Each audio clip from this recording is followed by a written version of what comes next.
आ जाओ इसमें निकला दो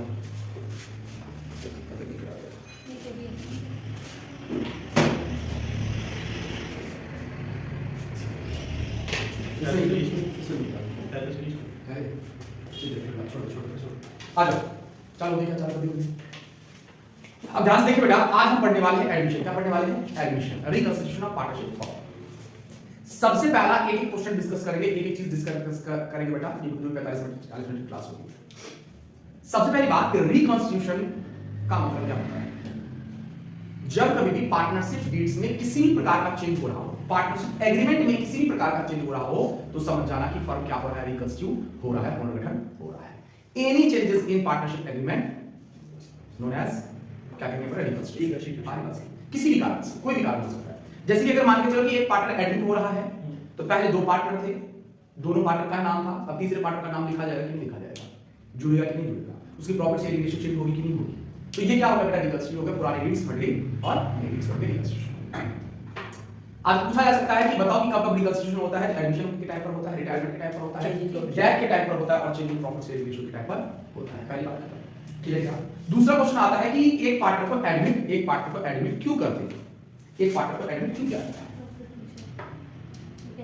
क्या जाता है बेटा? तो कैपिटल की, किसके लिए बेटा? वेल मैनेजमेंट के लिए, मैनेजमेंट के लिए, बिजनेस को एक्सटेंड करने के लिए, बिजनेस को बढ़ाने के लिए क्या किया जाता है बेटा? क्या किया जाता है बेटा? हम एक पार्टनर को एडमिट। अब इस बात है, इसलिए मैंने कहा वेल मैनेजमेंट। मान के चलो कि हम दो पार्टनर का मैनेजमेंट नहीं हो पा रहा है, तो तीसरे पार्टनर को मैनेजर बनाने से बेहतर क्या बना लो? पार्टनर ही बना लो। तीसरे आदमी को लाओ, मैनेजर बनाओ, उसको फिक्स रेट पर क्या सैलरी दो, और उस पर प्रॉफिट हो नहीं रहा है, इससे बढ़िया क्या करो बेटा? पार्टनर ही बना लो। आई बात समझ? तो ये चीज होगी आपके पास। दूसरी बात, एक पार्टनर को एडमिट कैसे कर सकते हैं? ये था वाई, ठीक है, और कैसे पार्टनर को एडमिट कर सकते हैं बताओ। तो सबसे पहले होता है बेटा bye consent of all partner, सभी पार्टनरों की सहमति पर। पहला क्या होता है बेटा? सभी पार्टनर की सहमति पर। दूसरा याद रखना बेटा, दूसरा अगर पहला है, ऑप्शन में पहला है, दूसरा लिख रहा हूं अकॉर्डिंग टू दीस, दूसरा भी ऑप्शन में है, तीसरा कुछ और है, चौथा कुछ और है, तो टिक लगाओगे bye consent of all partner, सभी पार्टनर की सहमति से। अगर पहला है, दूसरा ये वाला है, तीसरा है बोथ ए एंड बी, तो बोथ ए एंड बी पर टिक लगाओगे। आगे बात समझिए, प्रायोरिटी अपने को ये देना है और दूसरा ये। आगे बात समझिए, ये क्या है कि मान के चलो अगर हमने पहले से ही डिसाइड कर लिया कि भाई पार्टनर को एडमिट हम करेंगे जब बहुमत के आधार पर, तो वैसा ही करके आ जाएगा, उस टाइम में consent of all partner apply नहीं होगा। आगे बात समझिए, ये इंपॉर्टेंट इसलिए है, चाहे तुम बनाओ, बना लो तो बेहतर है, नहीं बनाओ तो ये लागू होता है। आगे बात समझिए, ये लागू होता है। जैसे कि आपको कहा जाएगा कि इंटरेस्ट ऑन पार्टनर्स लोन कितना देते हैं, बताओ? 6%। अगर 12% बना रखा हो तो 12 यही बात अगर पहले से ही अगर लिख रखा है उस अनुसार करेंगे, नहीं कर रखा है तो इज क्लियर? तीसरा अब बात आती है कि एक पार्टनर को एडमिट किया जाता है, एडमिट किया जाता है, उसको उसकी मेन राइट्स क्या होगी? एक नए पार्टनर का मेन राइट्स क्या होता है? मेन राइट्स याद रखना दो, क्या कौन सा बेटा? मेन राइट्स क्या होता है? Sharing profit, sharing profit in sharing profit, या फिर शेयरिंग प्रॉफिट, प्रॉफिट में हिस्सा। दूसरा sharing assets, share in assets, profit and loss नहीं लिखा मैं, फायदा राइट, अधिकार, उत्तरदायित्व हो जाएगा, समझ लो? लायबिलिटी बोलेगा तब हम कैसे क्या लिखेंगे बेटा? हम क्या लिखेंगे? एसेट एंड लायबिलिटी, हमारा मेन अधिकार है तो प्रॉफिट में हिस्सा, और ये क्या है बेटा? एसेट। यहां पर मैंने लॉस वर्ड का यूज क्यों नहीं किया? वो तो लायबिलिटी होगी उसकी, लॉस वहन करना। राइट पूछा, अधिकार पूछा। और दूसरी बात आपसे ये भी पूछा जा सकता है, एक पार्टनर को जो एडमिट किया जाता है तो प्रॉफिट में हिस्सा लेने के लिए वो क्या लाता है? तो गुडविल क्या लाता है बेटा? गुडविल। आगे बात समझिए, और एक असेट में हिस्सा प्राप्त करने के लिए क्या लाता है बेटा? Is it clear? Is it clear? क्या ये भी बेसिक छोटे-छोटे क्वेश्चन जो बच्चे लास्ट टाइम में कंफ्यूज थे। इनके अलावा कोई राइट्स? हां, इनके अलावा राइट्स, सारे राइट्स जो भी पुराने पार्टनर होते हैं वो सारे राइट्स, जैसे कि मैनेजमेंट में पार्टिसिपेट करना, बुक ऑफ अकाउंट को क्या करना बेटा देखना, ये सारे राइट्स, बाद में सारे राइट्स। मेन राइट्स दो बोले तो वो मैनेजमेंट में पार्टिसिपेट करना, ये सब करना, वो नहीं लिखना, वो मेन थोड़ी है। आए और शेयरिंग एसेट्स, क्लियर? क्या वो तो सबको मिलता है, ये भी सबको मिलता है, मेन बोलेगा कि ये जानना चाहता है। आज बात समझ में? वैसे आपको अगर डीड्स के बारे में पूछा जाता है ठीक है। डीड्स के बारे में कल भी हमने आपको एक्सप्लेन किया था, इन एक्सेस ऑफ पार्टिसिपेट्स कोई चीज होता है, क्या याद रखना है बेटा आपको? Interest on 6%, interest on market loan 6% और प्रॉफिट इक्वल डिस्ट्रीब्यूट, ठीक है। अब सबसे पहला इसमें जो टॉपिक पढ़ेंगे वो क्या पढ़ेंगे बेटा? क्या पढ़ेंगे? Profit sharing ratio, new profit sharing ratio. New profit sharing ratio, new profit sharing ratio ध्यान सुनना बेटा। पहली बात तो न्यू प्रॉफिट शेयरिंग रेशियो का फार्मूला आपसे पूछा जा सकता है एडमिशन के टाइम पर होता है ओपीएसआर माइनस एसआर। सारी बात समझिए। एडमिशन के टाइम पर, रिटायरमेंट के टाइम पर क्या होता है? एड गेटिंग रेशियो होता है। अब ध्यान सुनो बेटा, इसमें क्या होता है कि प्रॉफिट शेयरिंग रेशियो कैलकुलेट करने के दो टाइप से क्वेश्चन आते हैं, तीन टाइप मान लो। पहला तो आपको क्या होगा बेटा? when sacrifice of old partner are not given, और दूसरा sacrifice of old partner are, जब पुराने पार्टनर का सैक्रिफाइस नहीं दिया गया हो तो क्या करेंगे, और जब पुराने पार्टनर का सैक्रिफाइस दिया गया हो तो क्या करेंगे? आगे बात समझो। इसका मतलब आपको सीधे सीधे ये बोलेगा, मान के चलो ए और बी पार्टनर है, 3:2 प्रॉफिट शेयरिंग रेशियो है, सी को एडमिट किया गया 1/4 शेयर, कैलकुलेट करो एमपीएसआर एंड एसआर। इसमें तो 1/4 जो ए को सी को दिया जा रहा है उसको कौन कितना दे रहा है ये पता है क्या? नहीं पता है, ऐसा पता ही नहीं।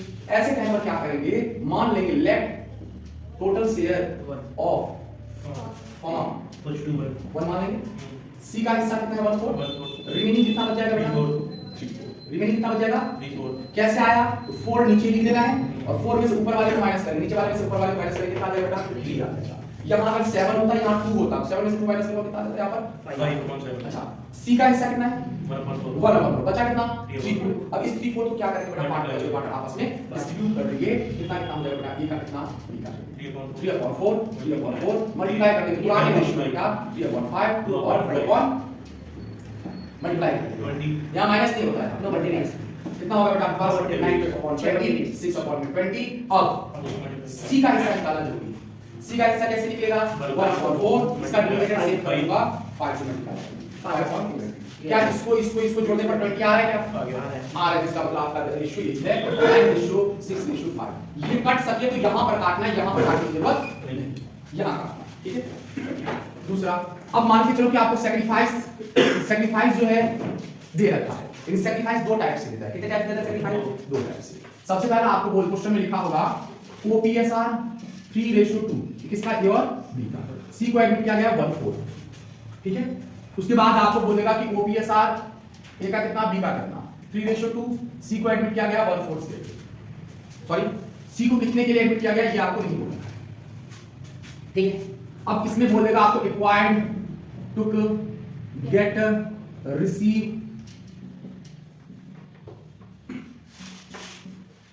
एक्वायर्ड बोल देगा, टुक बोल देगा, गेट बोल देगा, रिसीव बोल देगा। और अगर दूसरे वाले में आपको अगर मान के चलो इस टाइप में आपको बोलेगा सैक्रिफाइस और सरेंडर, यानी इसका मतलब होता है अधिग्रहण करना, प्राप्त करना, लेना है, और उसका मतलब होता है त्याग करना, समर्पण करना, ठीक है। ऐसा चीज है।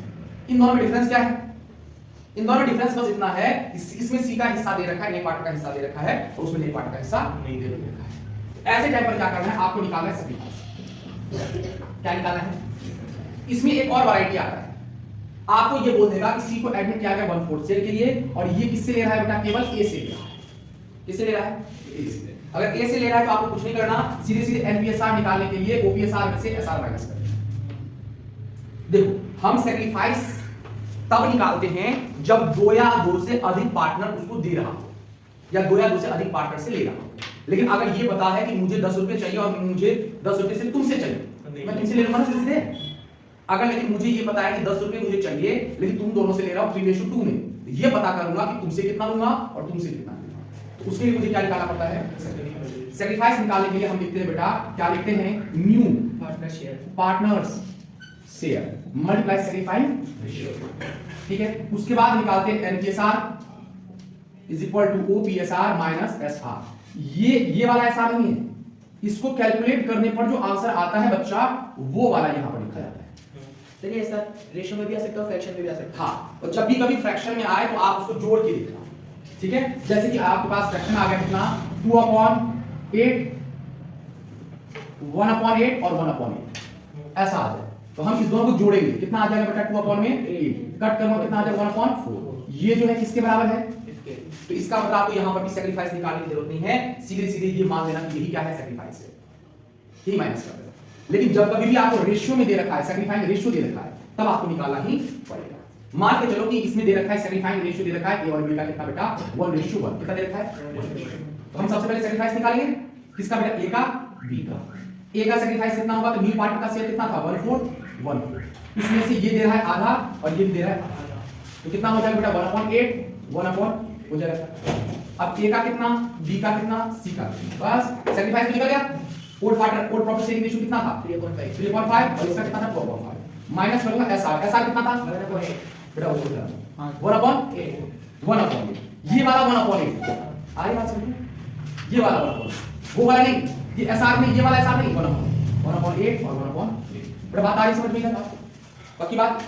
40 एलसीएम लेंगे कितना आएगा? 40 40 को 5 से भाग 8 के 24 24 से 8 कितना है? 5 40 40 को किससे भाग? 5 8 19 16 16 माइनस 5 कितना हो जाएगा बेटा? 19 19/40 11 सी का कितना हिस्सा? 1/4 मल्टीप्लाई करोगे कितना बेटा? 8/40 क्या इसको जोड़ने पर 40 आ रहा है क्या? देखो गौर से नहीं आ रहा, नहीं आ रहा है, इसका मतलब हमारा 8 नहीं आया सर। 8 नहीं या 10 होगा। कितना होगा बेटा? 10। जहां से आपका आंसर पता चल जाता है, अगर गलत हो तो तुरंत पता चलेगा। हाँ बोलो। सर आपने 8 लिखा था मल्टीप्लाई तो 4 8 लिखा। हाँ तो इसलिए पता चलेगा ना, इसलिए अब पता चलेगा कि हमें किससे गुणा करना था, कैसे क्या करना था, बस 10 से गुणा करने पर अपने आप पता चलेगा। आगे बात कितना हो गया? 19 अब हो गया 40 फिक्स है। तरीके नहीं, इन सबको जोड़ दो, डिनोमिनेटर के बराबर आना चाहिए।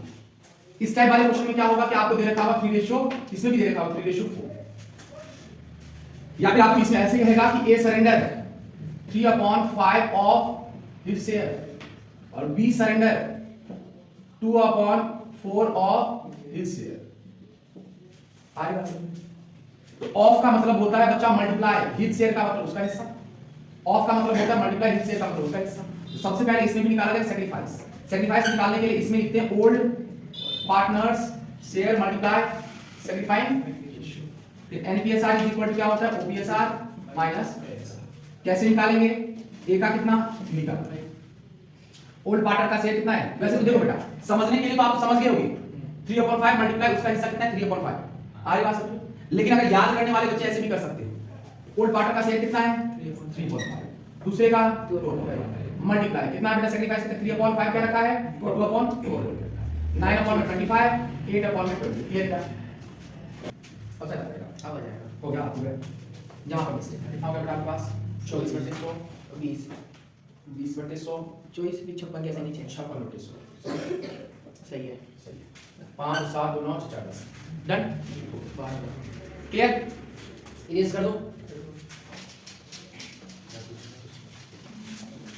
बेटा, समझ में आया स्मिथ? ये सब तो कई बार क्वेश्चन कर चुके हैं बेटा, अब क्योंकि मुझे 40 मिनट के अंदर मुझे पूरा पूरा खींचना है, इसलिए ऐसा हो रहा है। आइए अब दूसरा नेक्स्ट टॉपिक क्या है आपके पास? गुडविल। क्या है बेटा? गुडविल की याद रखना बेटा, वैल्यूएशन जो सबसे पहला आता है बेटा, वैल्यूएशन ट्रीटमेंट दोनों पढ़ेंगे। सबसे पहला आप फर्स्ट टाइम बता बेटा 10 साल 10 साल हो गए। जाने कितने हां जाने कितने 23 सबसे पहले गुडविल का वैल्यूएशन पढ़ेंगे। सबसे पहला है बेटा average profit method. Average profit सी एवरेज प्रॉफिट मेथड में गुडविल इज इक्वल टू क्या होता है? Actual average profit multiply number of year purchase.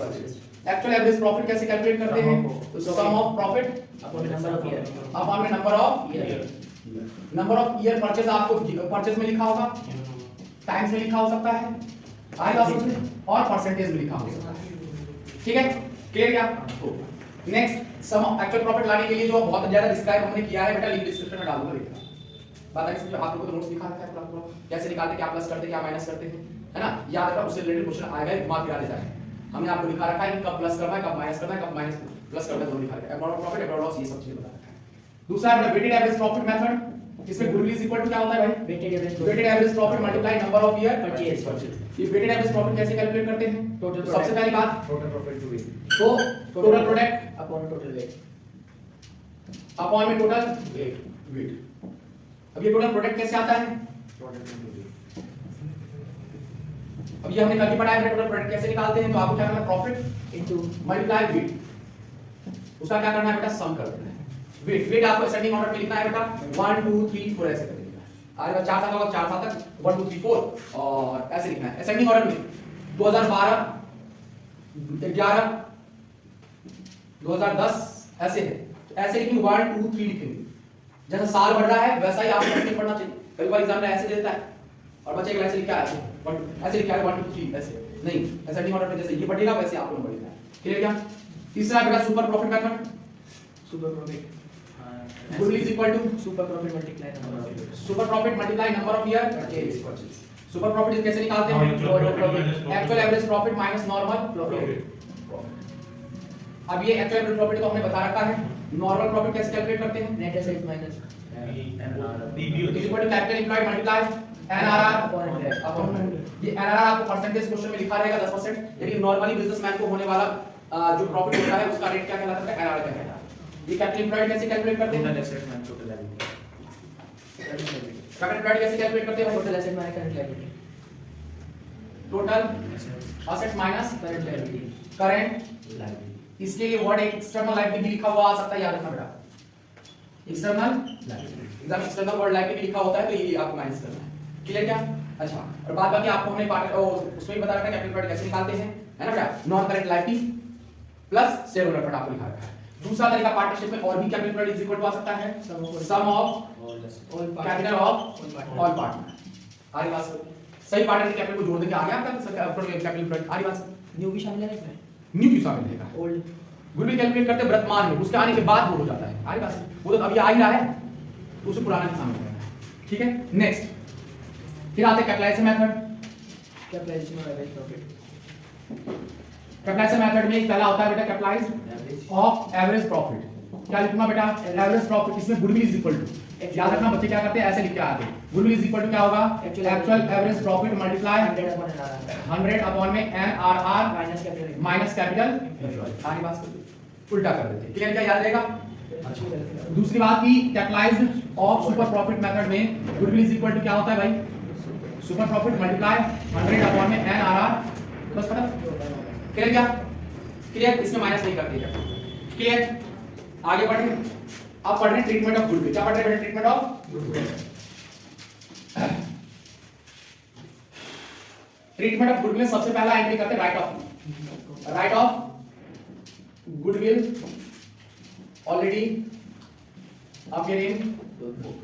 इसमें क्या करते हैं बेटा? गुडविल का बैलेंस कैसा होता है? बुक में अपीयर है, बुक में अपीयर है तो बेटा बैलेंस शीट में किस साइड होगा? Asset side. असेट का बैलेंस कैसा होता है? डेबिट। तो हम क्या करते हैं? क्रेडिट कर देंगे। टू किसके नाम से? गुडविल के नाम से। गुडविल राइट ऑफ करते हैं गुडविल। और यहां पर क्या लिखा जाएगा? Partners capital, partners capital. किस रेशियो बेटा? ओल्ड प्रॉफिट से। बैलेंस शीट में जो कुछ भी है वो अगर बांटा है किस रेशियो बढ़ता है बेटा? ओल्ड प्रॉफिट से। दूसरा बेटा अगर मान के चलो पार्टनर कैश लाता है, एंट्री क्या होगी? कैश या बैंक अकाउंट डेबिट टू। अगर कैपिटल भी लाता है तो new partner capital account to premium for goodwill account. ये प्रीमियम फॉर गुडविल कब लिखेंगे बेटा? जब आपको क्वेश्चन में लिखा हो कि गुडविल को राइट ऑफ करना है, गुडविल की एंट्री गुडविल अकाउंट में नहीं होना चाहिए। हो या ना हो, अगर हट गया बेटा नहीं लिखते हैं, आप क्या लिखेंगे बेटा? प्रीमियम फॉर गुडविल लिखेंगे। और दूसरा इसको डिस्ट्रीब्यूट करने की एंट्री क्या होगी बेटा? Premium for goodwill account debit to किसके नाम से? Sacrificing partner account, sacrificing partner capital.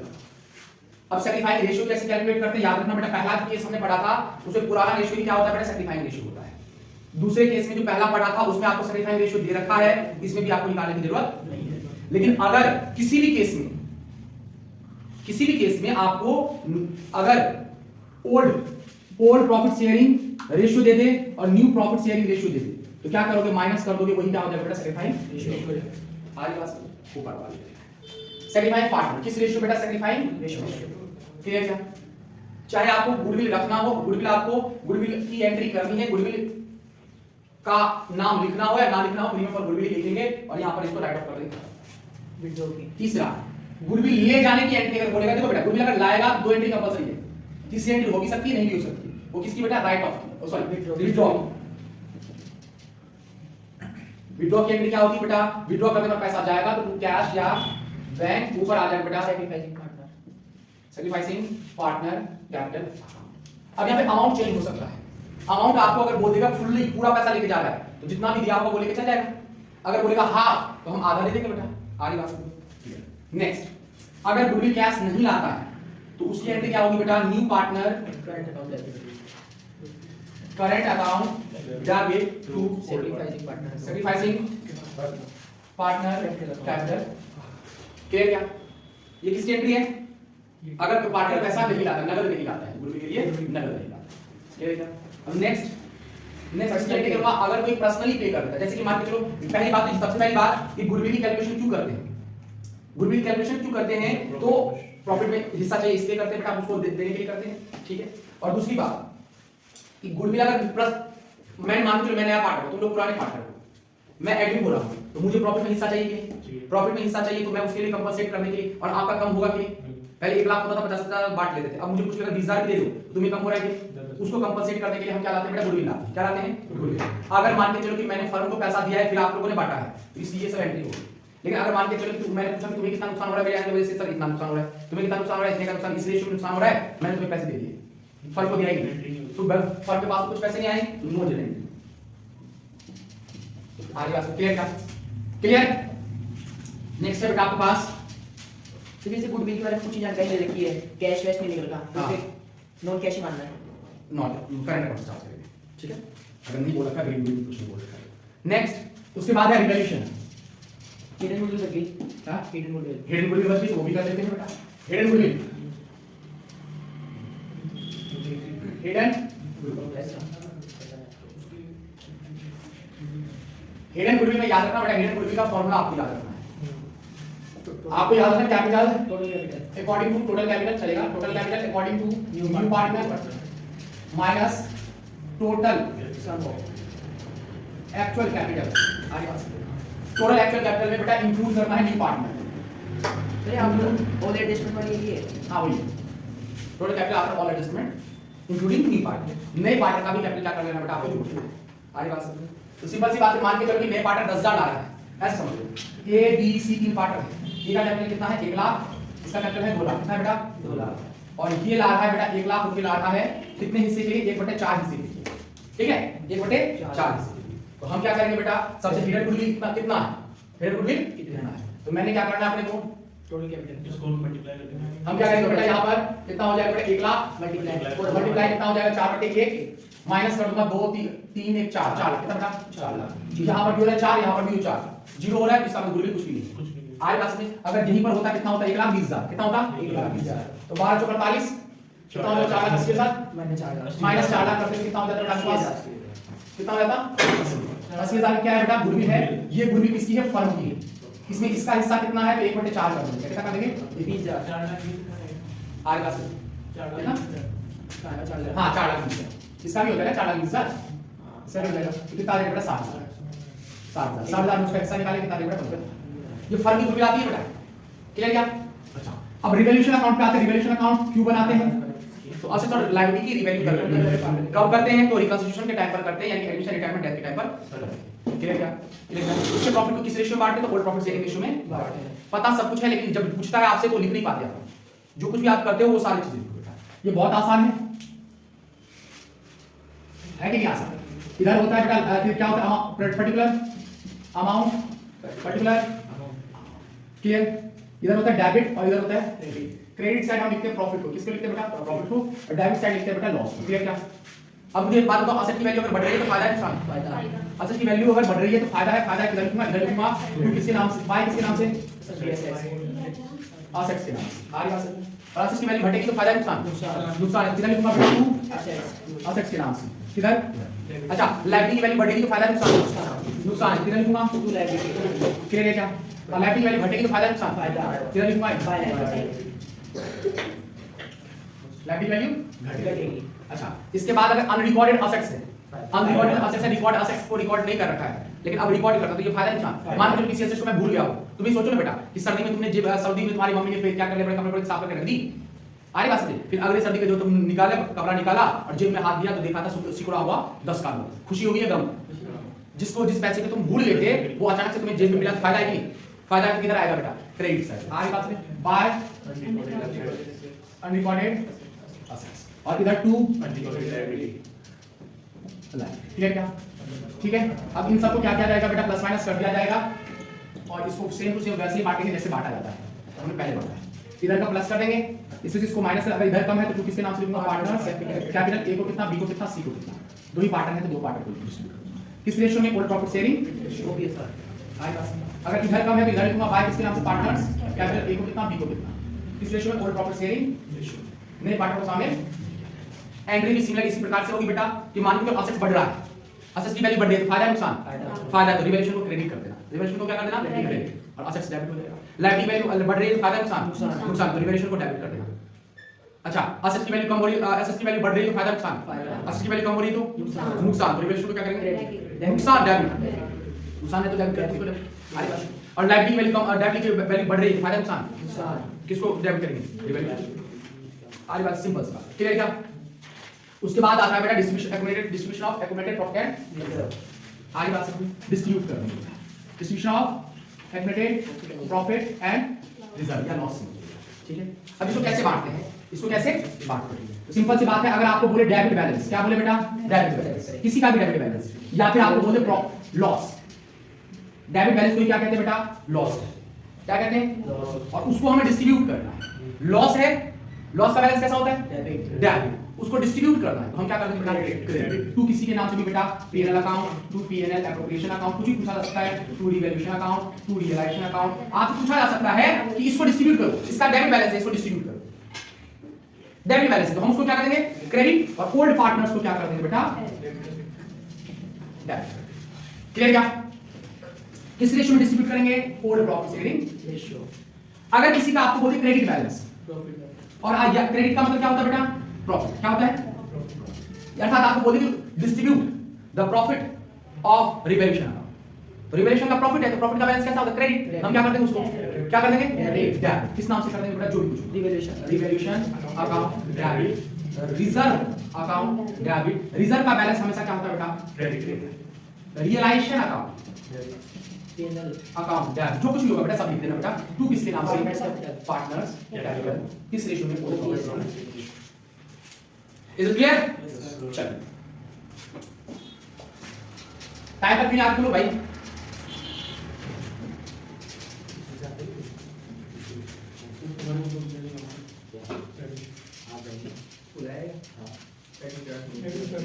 आइए नेक्स्ट, अब बेटा लास्ट है, लास्ट है कैपिटल एडजस्टमेंट। क्या बेटा? Capital adjustment.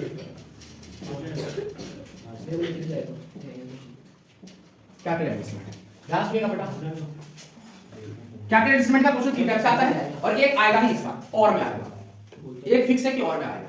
सबसे पहली बात कि कैपिटल एडजस्ट करना है according to new ratio, new firm,